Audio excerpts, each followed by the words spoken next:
Some other station has them like colors. That's really cool. I was like, because they posted a picture of their set and they had like purple Yeah. on those, and I was like, They had purple? Sure. they were like, they don't say purple all the time. I was like, sure. Yeah. You could do that. Valentine's Day could be pink. Then Easter you could have soft pastels. Yeah. Yeah. Red and green on Christmas. Don't even get me started, okay? Oh yeah. Don't even get me started. The gays coming out. Okay. Ooh, which one do wow, I haven't set this up in a while. It's all right. We're just gonna say, we're gonna hit the CTV stream button and just hope for the best. Yep. There you go. All right, I'm going to hit my mic and hit my thing. The mic's already on. I just got to hit the thing. Yeah.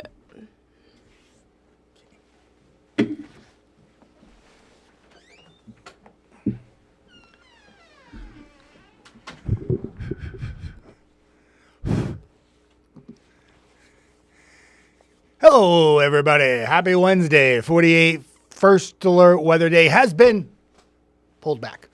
We knew it was only going to be in the morning, so Eric Burke made that big decision to cancel it at 10 a.m. We did have a burst of rain in here that impacted the morning commute. Thankfully, no flooding reported. There was probably some ponding on the road. I could see it there on the Algo camera. And we had some pretty good downpours here at the station. I wouldn't say that there was more accidents than usual for morning commute since that's my gig in the morning. But there was certainly some slowdowns, and some of the drive times got pretty epic this morning. I think Decatur to Huntsville got up to almost like 46 minutes. And those of you who make that drive in the morning, you know it can be stop and go, but that's a little excessive. Usually the most it gets up to is about 38, 39. So certainly an impact, but now as you see on the radar, a lot of that rainfall is shifting south now, and we're about ready to have a beautiful afternoon, if you can believe it. I know it started off pretty rainy and dreary, but the back edge of the cloud cover is moving through northwest Alabama right now, and therefore, as we go through the afternoon, with each passing hour, it will get better and better and brighter and brighter. The exception will be if you live far southeast. So like our DeKalb County viewers, if you live in Cherokee County, Etowah, Southern Marshall County, like if you live in New Hope, you have to wait longer till sunshine comes than if you live in Florence. So it'll take a little longer to get to you, but you eventually get some too.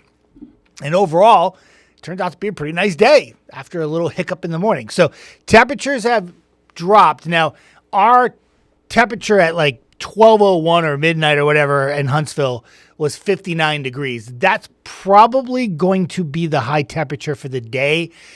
It just depends on how fast we get into the sunshine, because these temperatures that are mainly 50 to 55 now, they're going to go back up again this afternoon. And the more sun we have, the better chance we have to get back to 60 degrees.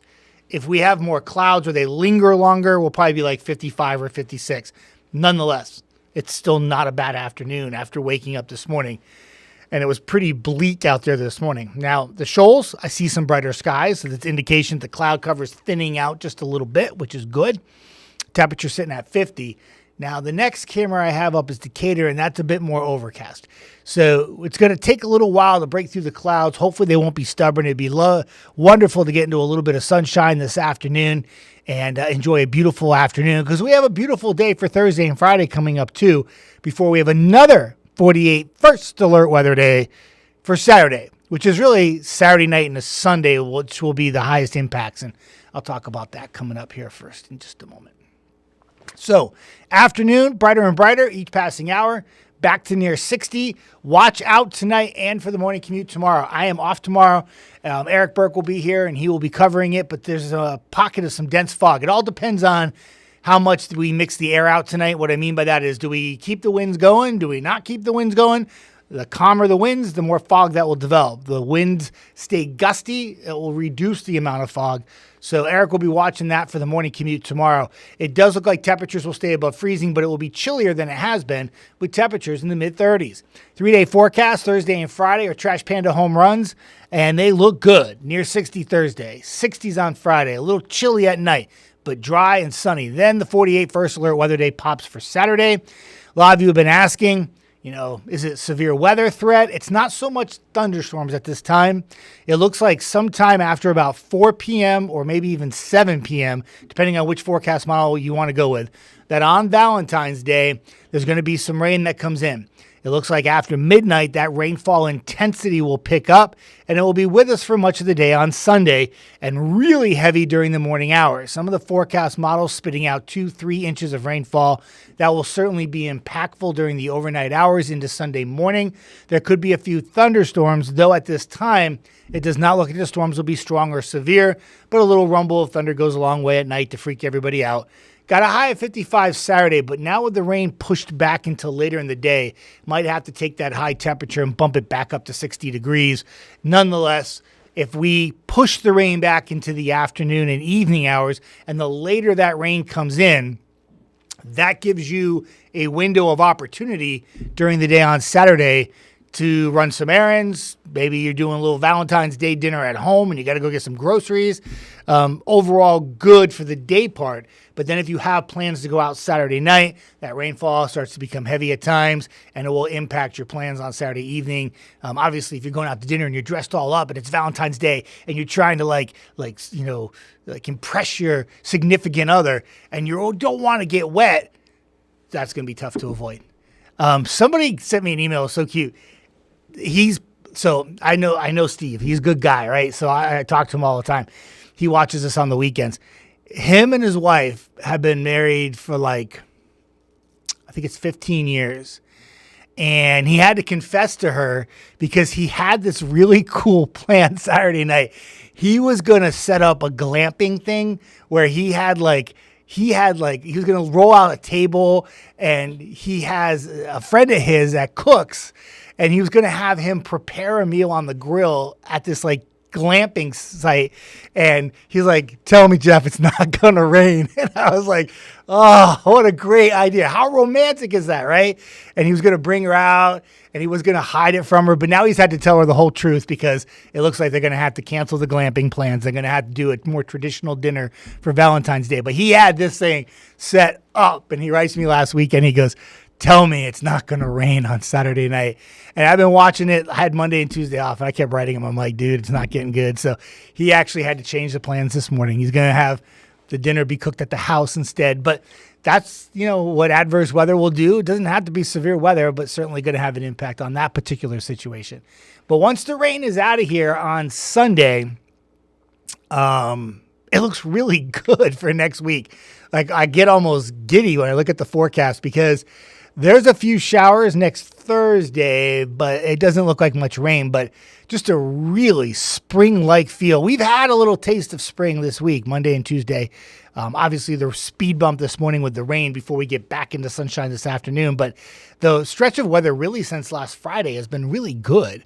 It was a little cooler on Saturday, but overall not bad. And now we get past that heavy rain event Saturday night into Sunday, and then it gets really good for next week with temperatures in the 60s and 70s. And if you haven't already had the Springfield buzz, it might be tough to avoid that next week because it looks like it's going to be so warm. And it won't be just the days that will be really mild.